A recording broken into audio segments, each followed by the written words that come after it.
Hey, welcome back to JB Breaks Free. I hope you're having a great day, a blessed day, and getting 1% better than yesterday and breaking free from whatever is holding you back. I'm doing the same. Things are good. Happy Monday. It's like 70 here in upstate New York. I hope it's nice where you are also. And soaking the weather in before it inevitably changes. I'm going to go out back and rake the leaves and just get some stuff done around the house before the kiddos and wife come home from school. I did get out and I made $62 this morning, about $25 an hour, $30 an hour almost Instacarting. It was great.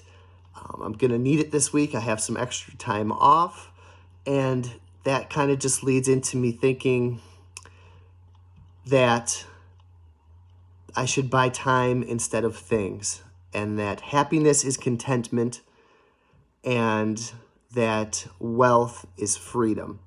And wealth doesn't necessarily mean you have to be rich, but wealth is freedom and happiness is content. And I think I am both of those. I have some freedom and I have contentment. I'm happy. I think about making more money at times and getting a higher paying job or doing something else that would perhaps take away my time. And for what? So I could get some stuff that I want. Like, I have enough. Of course there's things that I want. I'd love to have hundreds of baseball cards and all that stuff, but I could spend $2,000 on that stuff right now, and then what? Then I'd be scrambling this weekend when I'm not working, but instead I can just guilt-free, carefree, take this time off to spend with my friends. It's going to be a friends weekend. And we're going to hang out and we're going to watch football, and it is what it is.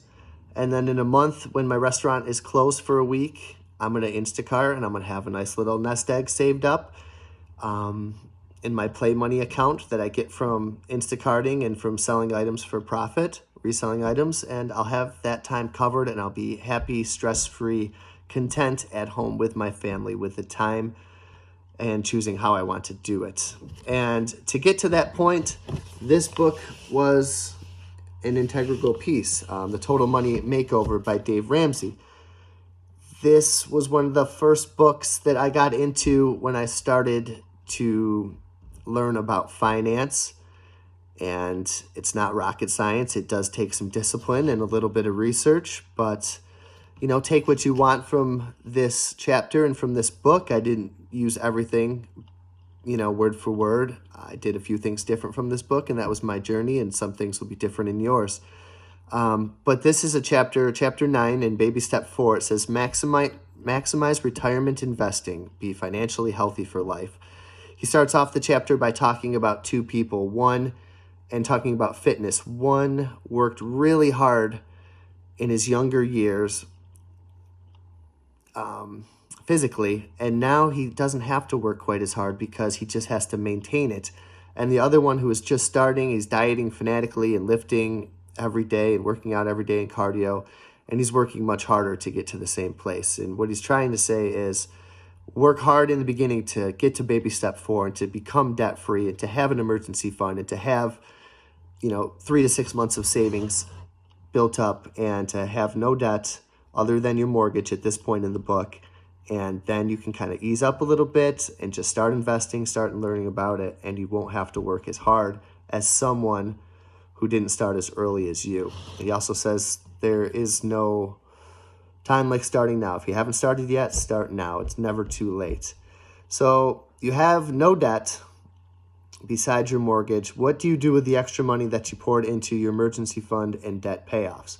He says, this is not the time to give yourself a raise. You have a plan and you're winning. Keep it up. You're 2 quarters into a 4-quarter game, he says, and it's time to begin with the end in mind. It's time to invest. He has a part here that says what retirement isn't. He says, you should do something with your life that lights your fire and lets you use your gifts. It's not about exactly quitting your job. So it's not financial independence, retire early. He's still kind of talking about work at this point. And do the work that you want to do. He says the phrase, people who retire early die early. And if you're financially secure, you should be able to do what you want to do in retirement. You should have that option. And the earlier you do become financially secure, if you're in a job that you hate, you are now in position at baby step 4 to change your career path with no debt besides your house and with 3 to 6 months savings saved up. He doesn't talk about Social Security either. He says a total money makeover retirement plan means investing with the goal of security. You already possess the ability to quit your job, and if you don't like your work, you should consider doing that. If not today, develop a 5-year game plan for transitioning into what God designed you to do. Perhaps that's what I'm doing at this point. I'm not going to quit it today. I do like my job on most days. I do know that my job might not be so secure just because if the owner of the restaurant closes it, that's it. And I do like the idea of working for myself and doing what I want to do. Not just sitting on a beach, but working, but perhaps being my own boss as an independent contractor. I like to Instacart shop. I like to resell things. I like the gig economy. And I think we could make a living. I can make a living doing that with the position that my family is in now by doing all the hard work and eliminating debt and saving pretty hardcore and not needing material things to make me happy. He says the goal is to reach your golden years and have financial dignity, and that will only happen with a plan. He goes, there's an employee benefit research institute that says 70% of Americans say they are not where they need to be with retirement savings, and more than 40% have never even tried to calculate how much they would need in order to retire with dignity. I was like that for a while. And then I set up something with AXA, and I just had this kind of basic little retirement plan. My wife did too. She has since put it into a 403B that we're maxing out, and Roth IRA, so we have lots of retirement things going. It says baby step 4, invest 15% of your income in retirement. That is Dave's rule, 15%. He says it could be 12, it could be 17, but the further you stray from 15%, the more dangerous it could be. He says baby step 4 is the time to get really serious about your wealth building. Remember, when you reach this step, you don't have any payments but a house payment, and you have 3 to 6 months worth of expenses in savings, which is thousands of dollars. With only one payment, it should be easy to invest. Invest 15% of your before-tax gross income annually towards retirement. Why not more? You need some of your income left to do the next 2 steps, which is college saving and paying off your home early.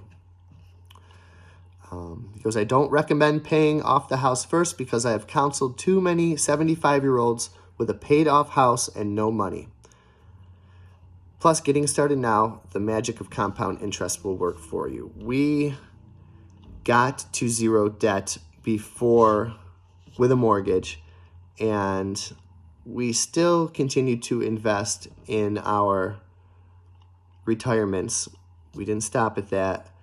And we decided to attack the mortgage also before. So I guess we were doing the same thing. We were doing our mortgage, we were paying it off early and investing, I would say more than 15%, because our savings rate, well, I guess it was about there. Our savings rate started to reach about 50%, hopefully, once the mortgage was paid off.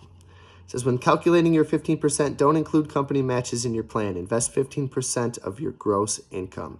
If your company matches some or part of your contribution, you can consider it gravy.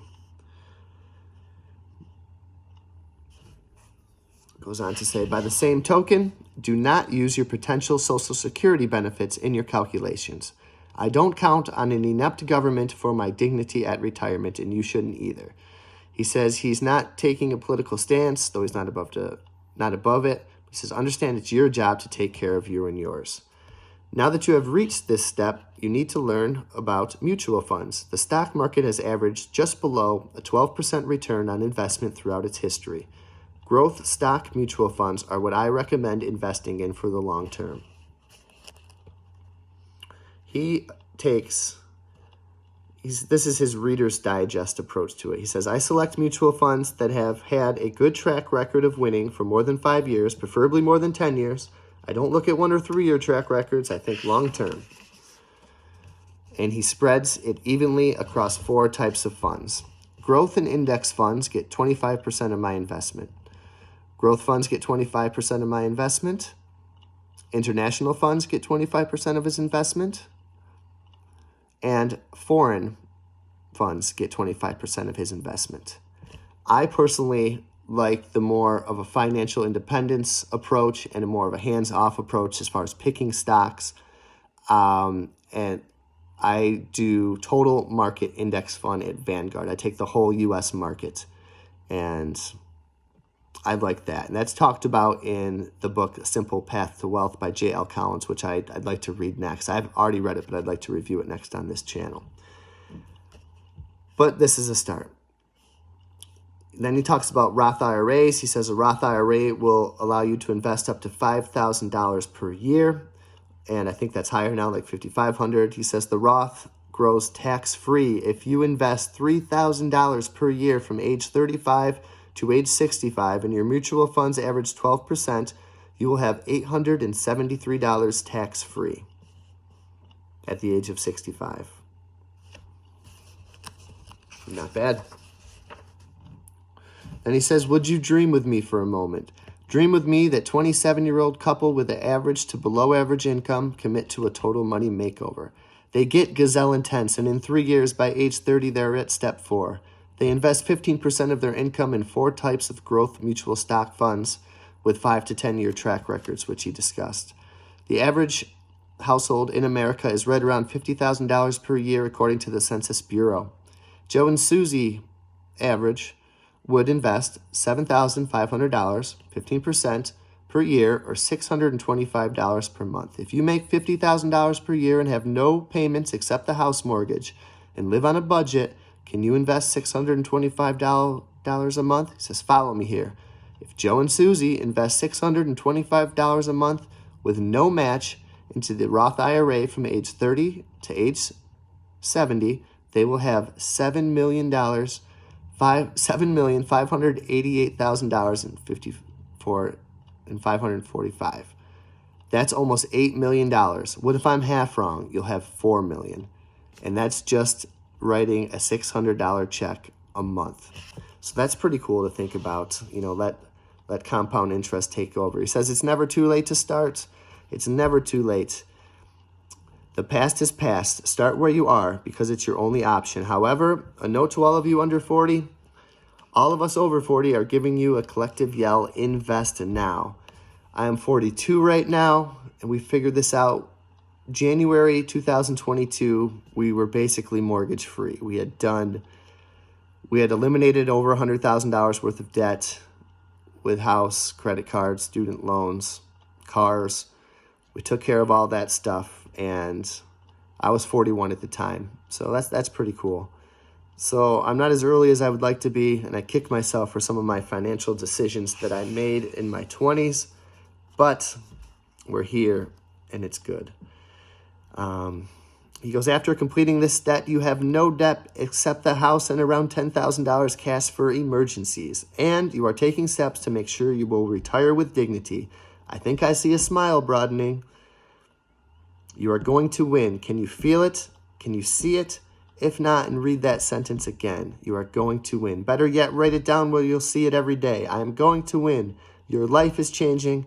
This is fun. Now let's take the next step. So that's baby step 4. I hope it brings you some value. Pay off your debt and get investing. And I say invest as much as you can and start paying off that house early.